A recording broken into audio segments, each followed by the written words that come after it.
Bismillahirrahmanirrahim. Assalamualaikum warahmatullahi wabarakatuh.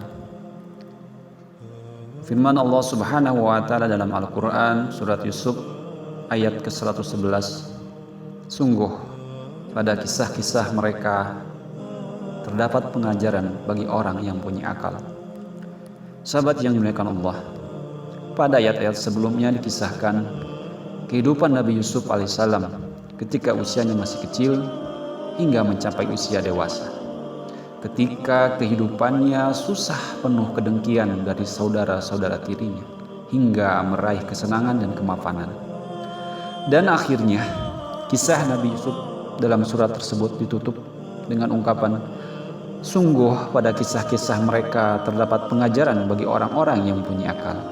Sahabat yang dimuliakan Allah, secara kontekstual ayat ini berhubungan dengan perjalanan hidup Nabi Yusuf alaihissalam. Namun apabila kita maknai secara umum, maka dapat kita pahami bahwa tidak hanya kisah Nabi Yusuf saja yang bisa kita jadikan sebagai pelajaran, tetapi kisah-kisah lain yang dikisahkan dalam Al-Quran bisa kita jadikan pelajaran juga.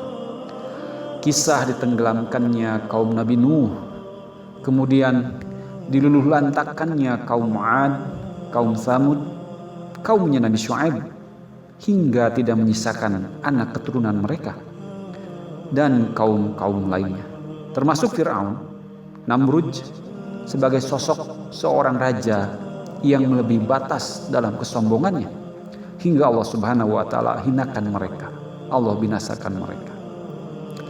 Sahabat yang dimuliakan Allah Subhanahu wa taala, tidak semata-mata Allah binasakan mereka, pasti ada faktor penyebab kehancuran tersebut.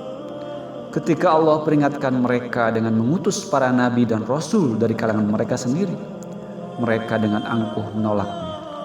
Mereka ingkari, bahkan para nabi dan rasul itu dianiaya dan dibunuhnya, hingga Allah turunkan azab berupa musibah, bencana kepada mereka. Sahabat, bagaimana yang terjadi di negeri kita? Tiada hari tanpa musibah, tiada hari tanpa bencana. Banjir bandang, tanah longsor, tsunami, kebakaran hutan, gempa bumi. Adakah kaitannya dengan perilaku manusianya? Firman Allah Subhanahu wa taala, telah nampak kerusakan di daratan dan di lautan disebabkan ulah tangan-tangan manusia. Lebih jauh lagi, ketika datang kepada kita pesan-pesan dari Allah Subhanahu wa taala yang disampaikan oleh para pewaris nabi, telinga kita seakan-akan tersumbat, mulut kita seperti terkunci, hati kita keras, sekeras batu untuk menerimanya. Karena angkuhnya kita, karena sombongnya kita, pesan dan tausiah para ustadz tak kita hiraukan. Sahabat yang dimuliakan Allah, kita khawatir bencana yang terjadi akhir-akhir ini sama persis dengan bencana atau musibah yang terjadi pada kaum-kaum yang terdahulu, faktor penyebabnya. Mari kita ambil ibrah, ambil pelajaran dari kisah terdahulu yang Allah informasikan kepada kita melalui firman-Nya. Wallahu a'lam bishawab. Assalamualaikum warahmatullahi wabarakatuh.